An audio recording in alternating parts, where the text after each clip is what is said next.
Okay, we're back here and we have a very lively off-camera discussion. I wish we could air it, but anyway, could it be that the negotiators are thinking, oh, this is just a Bangsamoro issue which Luzon has nothing to do with it, Visayas has nothing to do with it.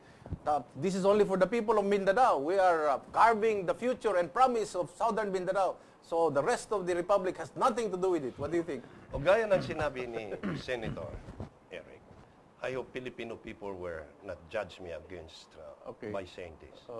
This issue is a ticklish issue.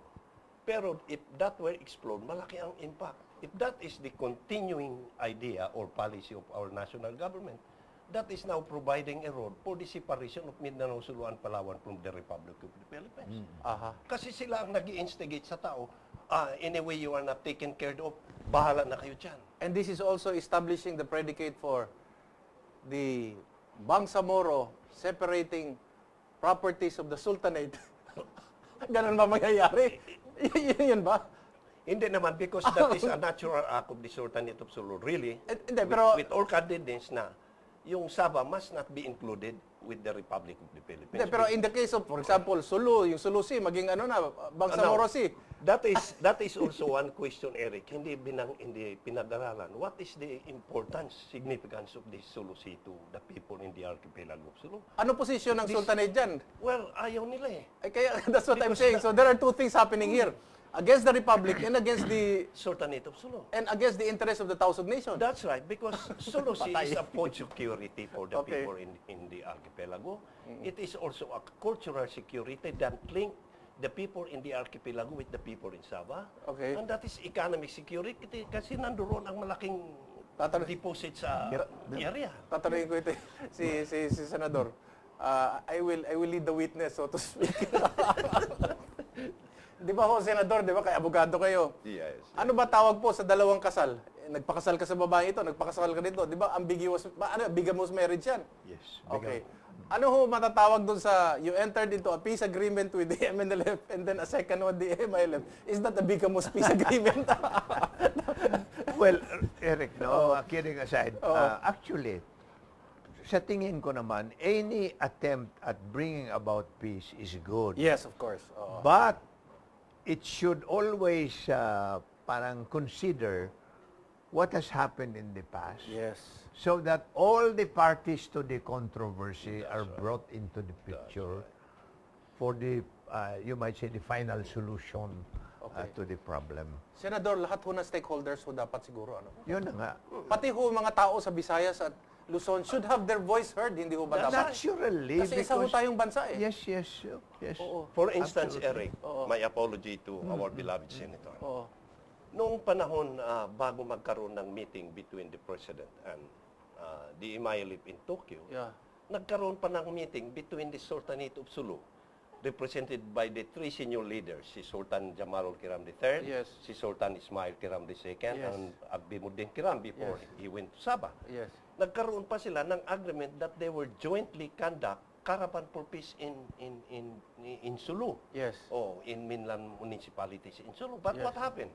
Nung ginagawa nila ang caravan for peace, naka-report na sa newspaper, nandoon ang gobyernong Pilipinas sa Tokyo. So, dito, ang Sultanate of Sulu, gaya ng sinabi ni Sir, wanted peace kasi ang hindi tinatanong ng present administration, ilan ba ang namatay during the Mindanao conflict since 1972? Very important yan. More than 100,000 people. Already. Ano, men, women, children, fighters, combatants, lahat-lahat. Lahat na. And this is not, sana sa institute po ninyo, napag-aralan nyo yung, how would I call it, economic opportunity lost. Oh, definitely. By the billions. If we can put a number to that, the lives, the opportunity lost for our country, the progress that we could have attained. For instance, Eric, Sulu, prior to the eruption of the Mindanao conflict, dalawang eroplano ang pumupunta doon. Okay.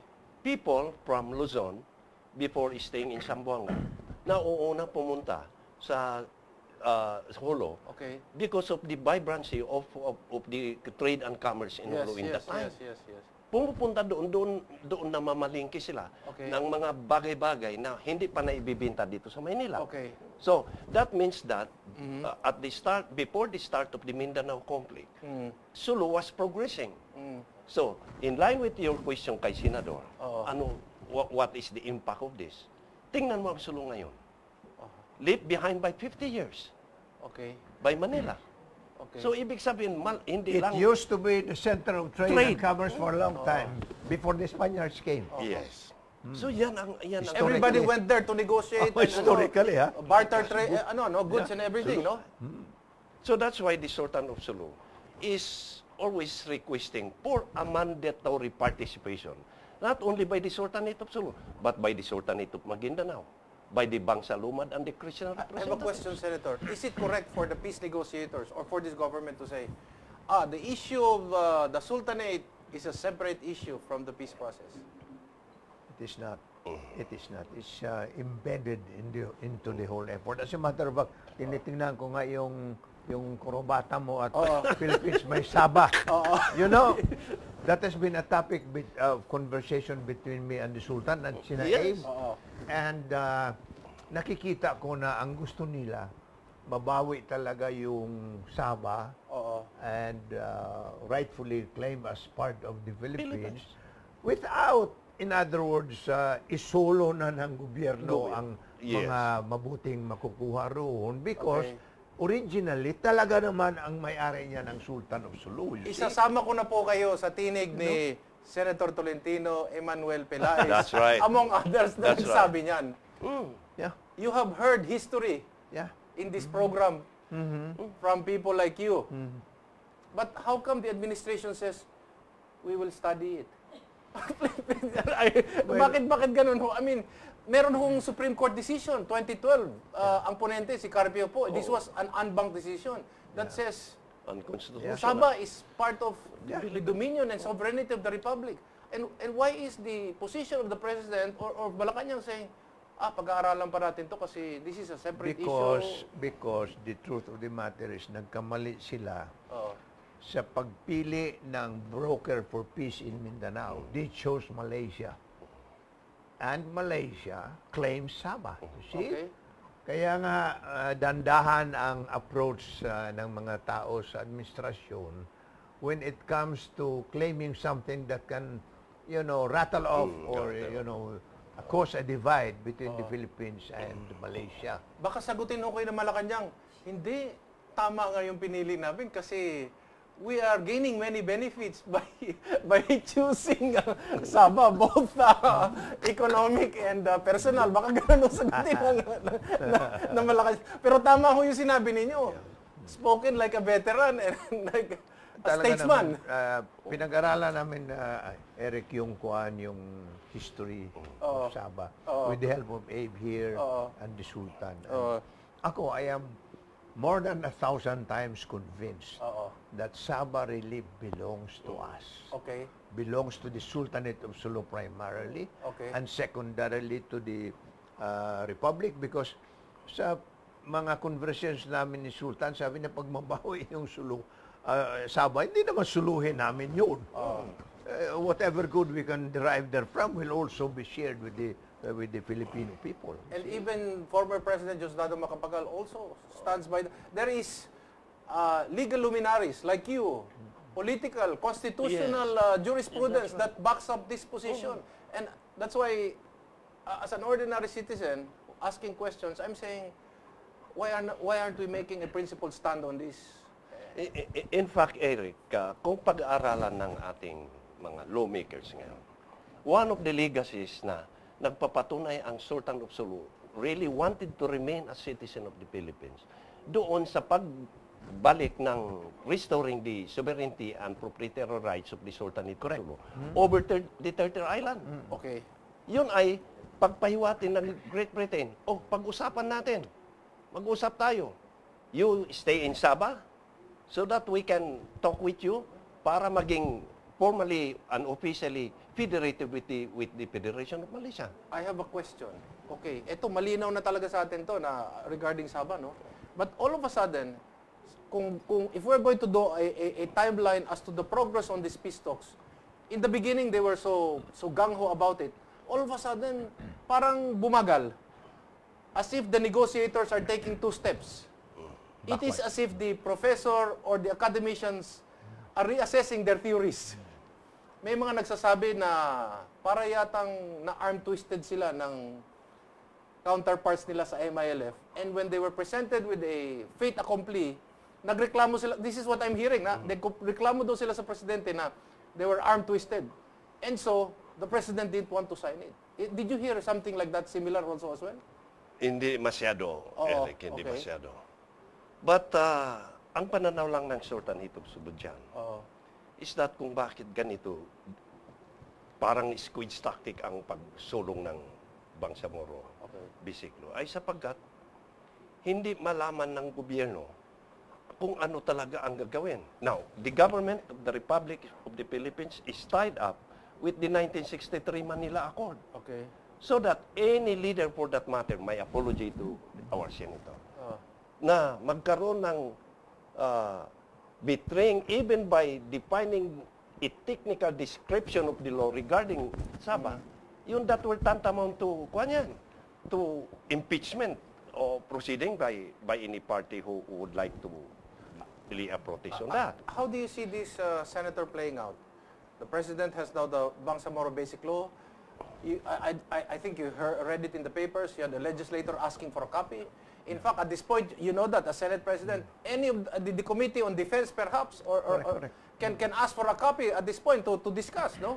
Naturally. But how come nobody's doing this? And to open this to a public arena for discussion. Kailangan na siguro, I think the proper committee of the Senate should look into it, no?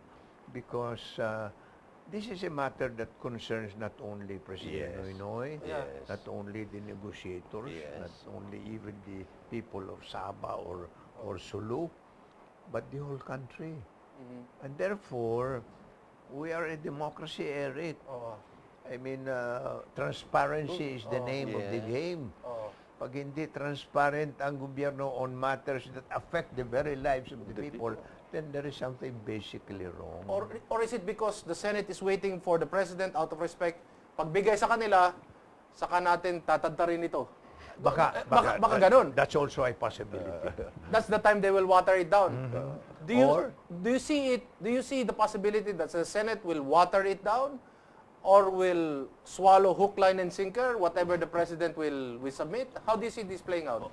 Eric, it all really depends on the kind of submission because, for example, if the submission is only for the information of the Senate, then there is not much they can do about it. In other words, it would be a fait accompli, already adopted by the President as a matter of fact, reality, and therefore it's an agreement between the MILF and the President, which would need a very serious reason to amend or do something about it.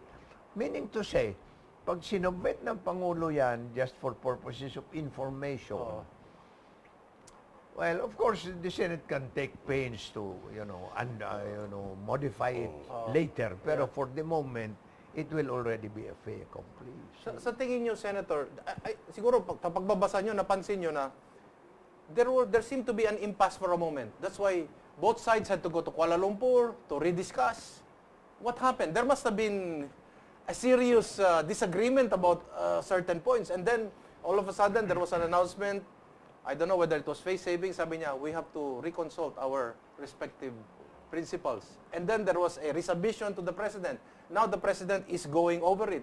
Maybe Malacanang is fine-tuning it. Is that